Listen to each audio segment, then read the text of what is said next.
Hello, everybody. Welcome back to Crazy Collie Dog Halloween. And today we're going to talk about the Queen of the Black Puddle. Everyone wants to direct. The Snowman Cometh. The precious, wonderful, adorable, lovable duckling.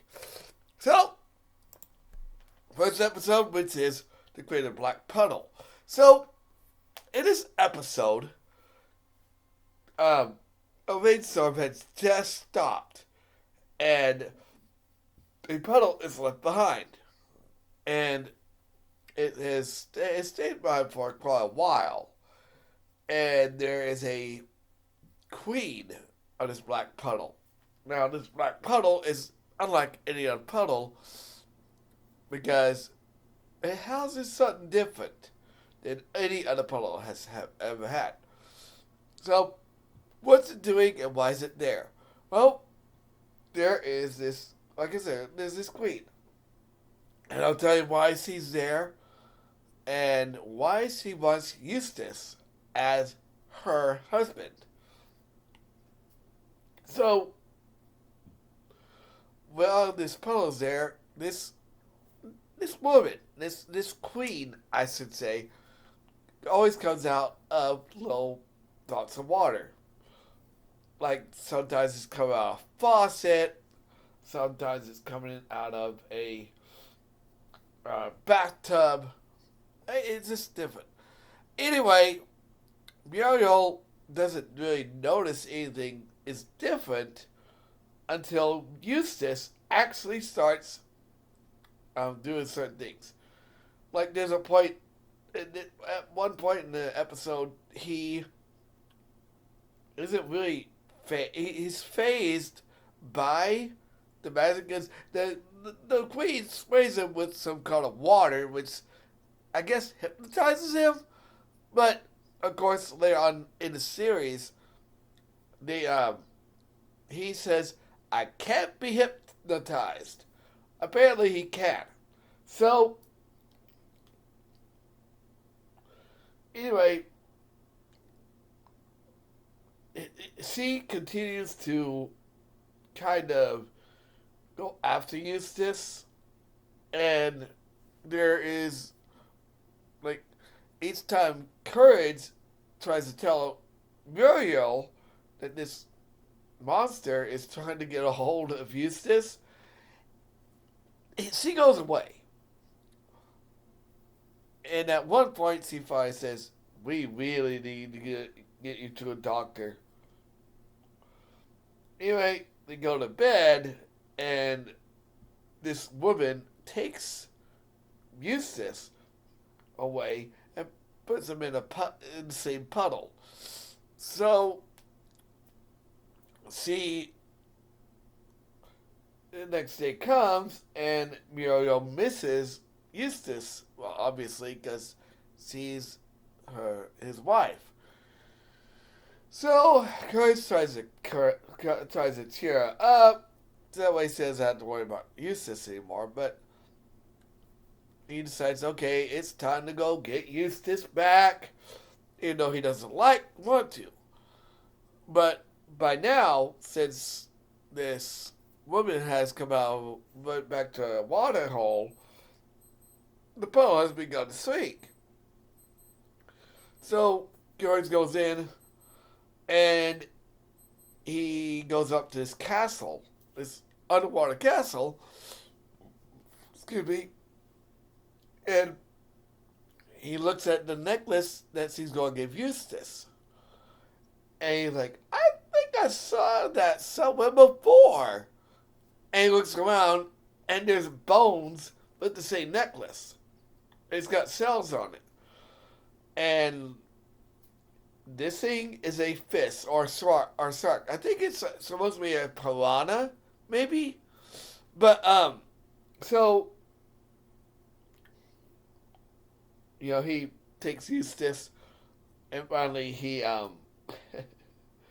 the queen gets chased, and by now the pearls so finally getting dried up, so see they can't really exit through that. of course, he chases him to the gate, which locks in front of Courage. But eventually he hits the gate. Then Courage sees another puddle. It is Muriel's tears. So he goes through that puddle and he dries it up. He dries it up, and she goes, Eustace! And he bumps him on the head. She goes, where have you been? And this also so that, you think that was the end of her? She comes back as a dog to entice Courage to come with her. Alright, next episode is Everyone Wants to Direct. So, Everyone Wants to Direct is kind of a parody of Quentin Tarantino and his partner, because they made some pretty different movies. So, and they even make fun of their names with Quentin Tarantino and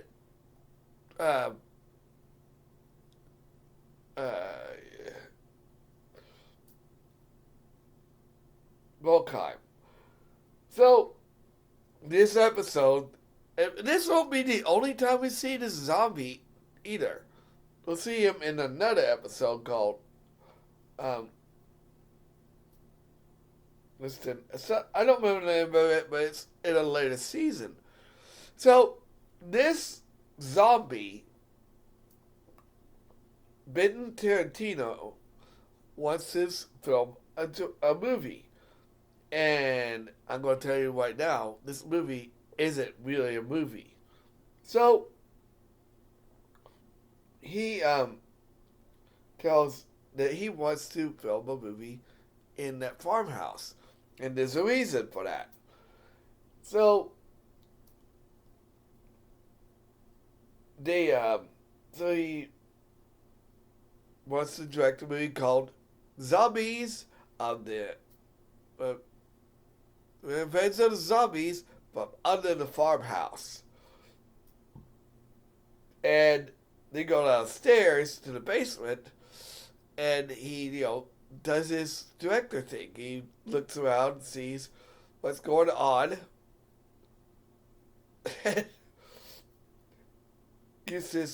kicks him out.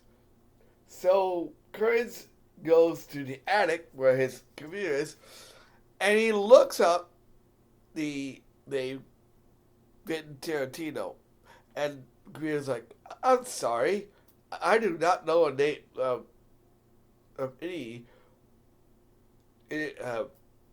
individual movie maker named by that name. So, while this is happening, downstairs in the basement, the zombie is setting up. Apparently, so we cut back to Courage, who's looking up Quentin Tarantino, who apparently, according to this thing, he slays his victims. And how do you do that? He would trick them into thinking, oh, we're going to make a movie, which the zombie is doing. Apparently, both Benton and his partner have both died. And Volkheim, the one that is his partner, has been buried there has been buried in the cemetery that the farmhouse is actually built over. So they take him back downstairs. He goes back downstairs, and the zombie locks him up. Eustace lock him up in a chest. So this is where the planets align, Yes, the planets align, and a Volkheim comes out of the grave. Anyway, so they have Muriel tied to a table, and Volkheim and Tarantino decide that it's time to feast. But before they do that, of course, he gets Eustace. By the way, Eustace didn't really want to do this movie, but he gets $5,000. Is it five? I think it's $5,000 or $5 million if he helps direct. If he helps with this movie, which obviously he's not going to get it. But he so they promote him to directing events. Of course, he promotes him to taking video. So anyway, he excuse me.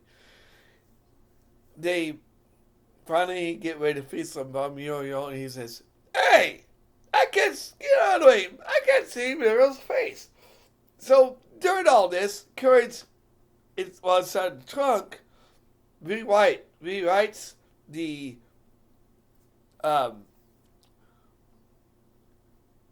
script, and like, now what do we do? And he's like, I don't know. So he goes to see the script, which is now rewritten to where Benton releases Courage, and then they both be put back in the grave. And of course, the episode ends with them watching the movie that they just made. And of course, Courage goes, I'm waiting for my close-up. And just like in the Ticket from Outer Space, it pans into him. He's like, ow! Not that close. Alright, so next one is Snowman Cometh. So the Snowman Cometh, I kind of want to say he's not technically a bad guy, but this doesn't want to melt, okay? So this episode begins with them being out in some kind of, I guess, in the Antarctic, and it is a time share, which they got, I guess. So they're in there, and Muriel's making soup because it's so cold, and the fire's low, so they tell Courage to go get some firewood. Of course, on the way out, he sees a snowman. He's like, I didn't build this. So, and Eustace yells, you better get that, what is that stupid dog with that firewood? And he basically takes the twig off the snowman. And obviously the snowman is alive. So, he's like, hey, give that back. So, in the movie, apparently he's been spying on them, looking to find a way to keep himself from melting.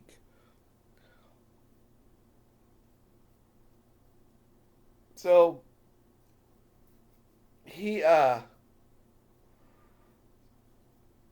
so they get ready to eat, and since it's so cold, all their food is frozen.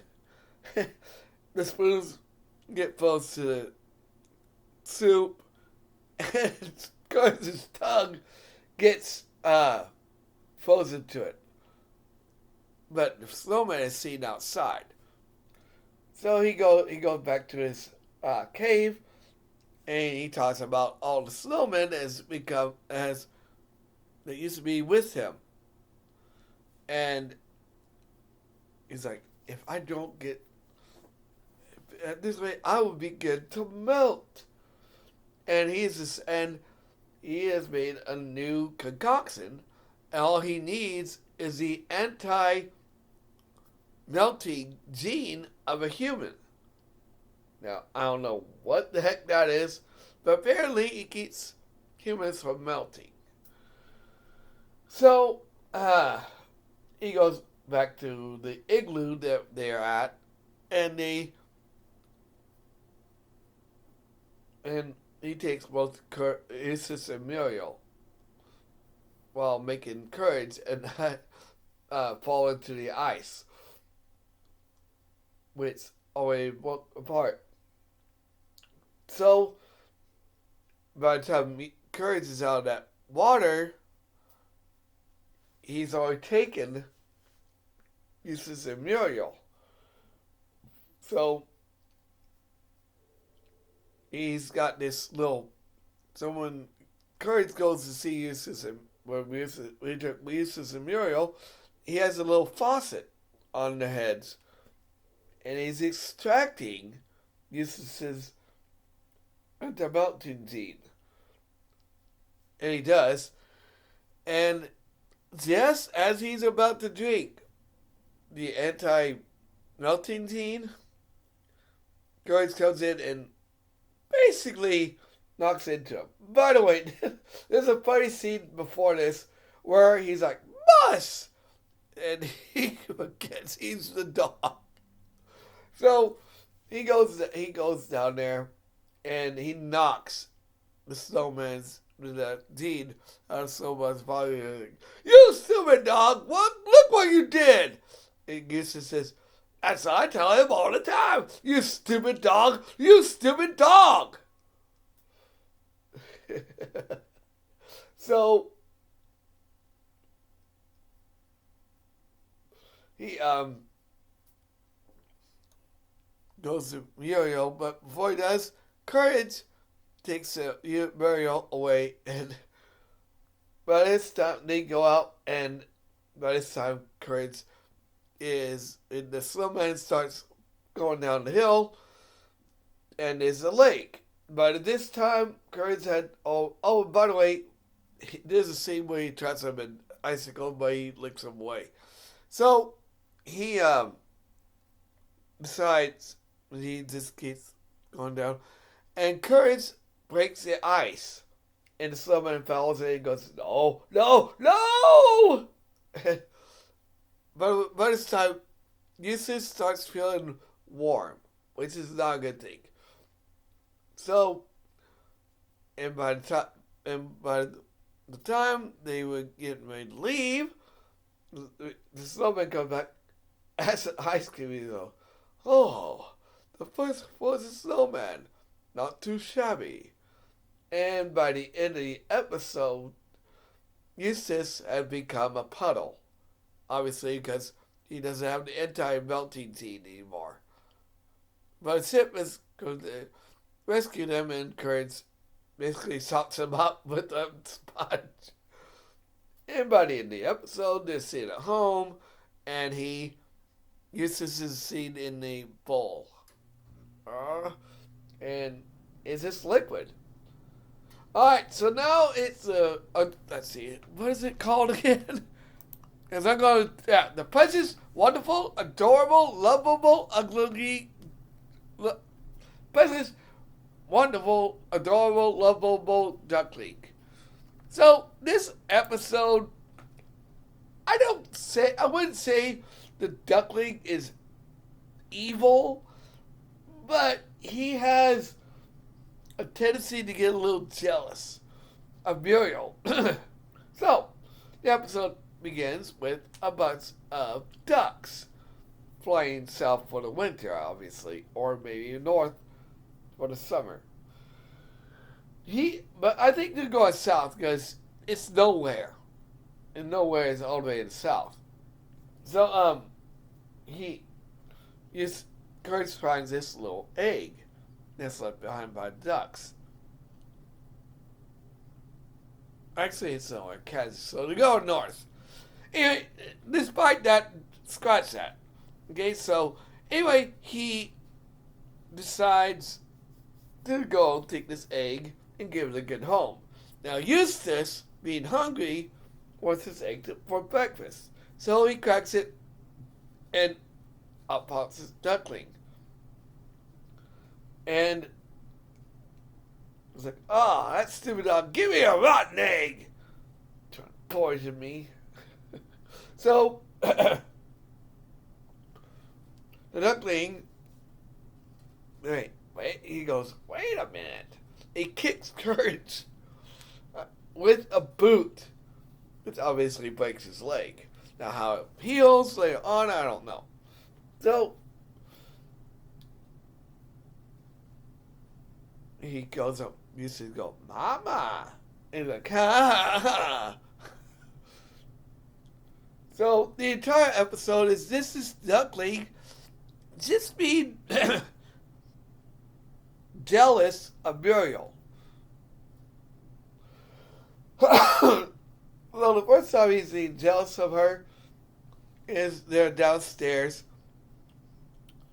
and Muriel gives Eustace tea. Now, the duck doesn't like this because obviously he thinks that Eustace is his mama. So she goes back in, gets some more tea for herself, and then the duck knocks the cup off the table and basically puts a bunch of finger sandwiches in his own specialty. Like, Mama. And he starts getting these finger sandwiches.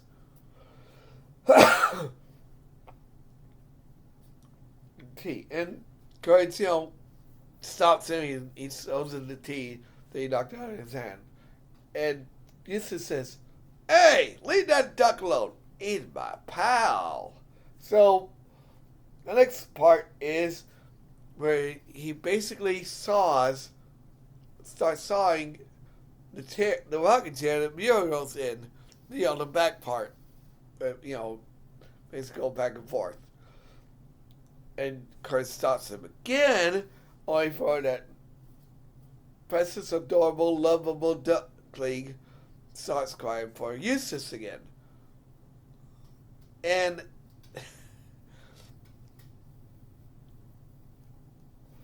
each time something happens. So there's a part where Muriel takes a bath, and the duckling brings up this big bag of cement, and I can't guess what he's going to do with that bag of cement. He's going to pour it into the water to make it into a Muriel statue. Again, all because he's jealous of Muriel. And Kurt stops him, but when Eustace hears him cry for her, he comes in to a naked Muriel. It's funny. She's not necessarily naked because the bubbles are all over her, so we can't really see what's going on. And Duckling has his eyes, and Kurt has his hand over his eyes, and Eustace goes, "Now look what you did." Next scene is where they're eating breakfast. Now, the duckling doesn't like that. So he's doing this. So he's making breakfast for the pancakes for him. And he decides that to put an anvil over her head attached to a fork. How this fork is able to hold up this anvil, I don't know. Cartoon physics. So he decides to, he just gets getting nervous every time. I want to pick up this fork to make it land on her. And he's like, oh, tea. And then butter, and then finally she picks up the fork, and Grace stops it, and obviously the duckling. And by the way, every time he tries to blame it on the duckling, he goes, Oh no, Courage! Not that precious, adorable, lovely duckling. And at one point he even says, now that precious, adorable, lovely duckling's got to go! Anyway, so he pours syrup on the fork and on the rope that's holding the fork up and all that. And then eventually he gets his courage to drop the fork, which drops the anvil on him. And by the time he gets out of the hole,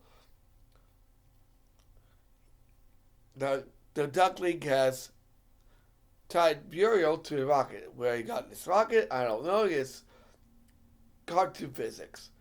So he finishes making the rocket. He accidentally closes the hatch on the rocket on his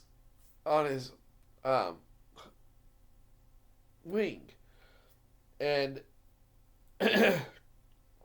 so goes up with Muriel, and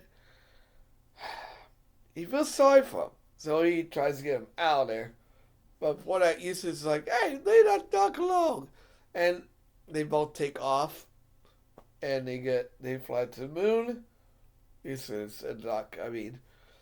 And the episode ends with Duck and Eustace being on the moon. He's like, this worked out for everybody, didn't it? Alright, guys, so tomorrow, don't forget, tomorrow's going to be the top 10 facts about Courage the Cowardly Dog. Don't forget, Sunday is the last 3 episodes of Season 1. So like, comment, subscribe, share. I'll see you guys next time. On Sunday, we'll be doing Heads of Beef, Club Cats, The Revenge of the Chicken from Outer Space, Turning to the Center of Nowhere, Little Mario, and The Great Fusilli. And don't forget, tomorrow is not an episode video. It is a top 10.